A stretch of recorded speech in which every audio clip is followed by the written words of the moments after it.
Welcome to December's National Weather Service briefing. This is Tom Frieders from the National Weather Service in Billings, and with input from Tanya Franzen up in Glasgow as well. In regards to the short-term forecast trends over the next week, the overall theme will be colder with periodic light snows. Arctic air will bring much colder temperatures to the region. High temperatures by early next week will range from the single digits in far northeast Montana, with teens from southern Montana into northern Wyoming. Overnight lows in many areas will be below zero. Periods of light snow will also occur into next week. This graphic shows the best potential for snow from Sunday into Christmas Day. 1 to 3 inches will be common, with lighter amounts across northeast portions of Montana. Check the local forecast for your area for specific details on amounts and timing. Many roads will become icy and snowpacked by late this weekend into next week. Here's a recap of November temperatures with rankings for each state across the continental U.S. as compared to 118 years of record. All the shades in orange and red indicate above normal temperatures. After an October in which much of the region experienced slightly below normal temperatures, we rebounded again for much of the area in November with mostly above normal conditions. This graphic takes a look at temperature trends over the past 90 days, taking a look back at the summer of 2012 on the left as compared to the fall months on the right. Note the focus of warmest temperatures this fall has shifted a bit to the southwest, with temperatures closer to normal across the northern Rockies. Here's a recap of November precipitation with rankings for each state across the continental U.S. as compared to 118 years of record. All the shades of yellow, orange, and red indicate below normal precipitation, while the shades in green are indications of above normal precipitation. For a change, November featured near to above normal precipitation for much of the region as an extension of the wet and unsettled weather occurring in the Pacific Northwest.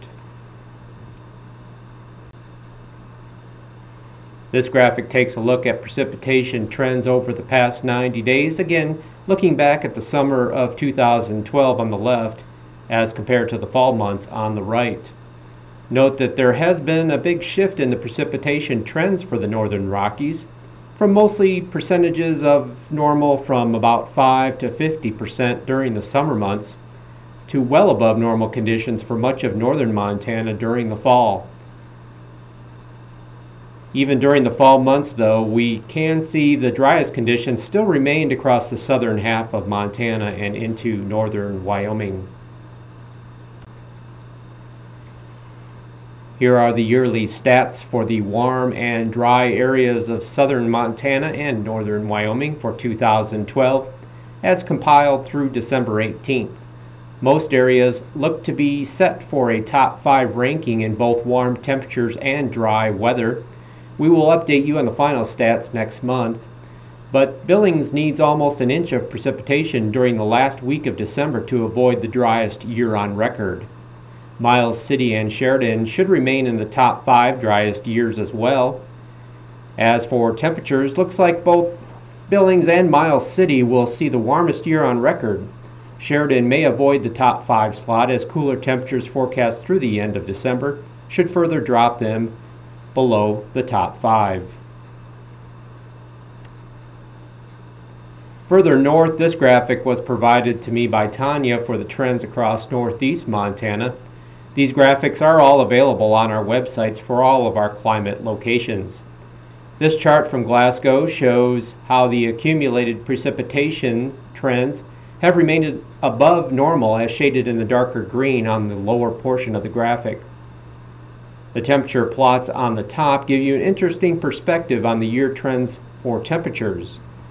You can easily see the various cold snaps and heat waves that move across the region.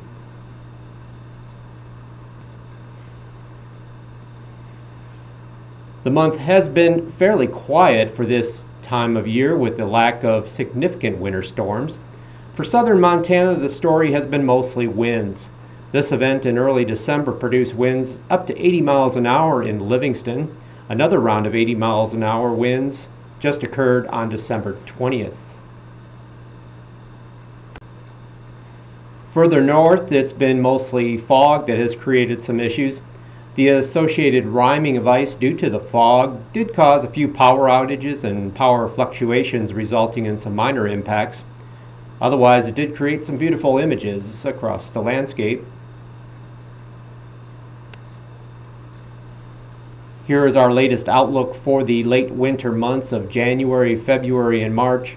No real strong indications, but the neutral El Nino La Nina conditions will give our region a slight trend toward colder and wetter conditions.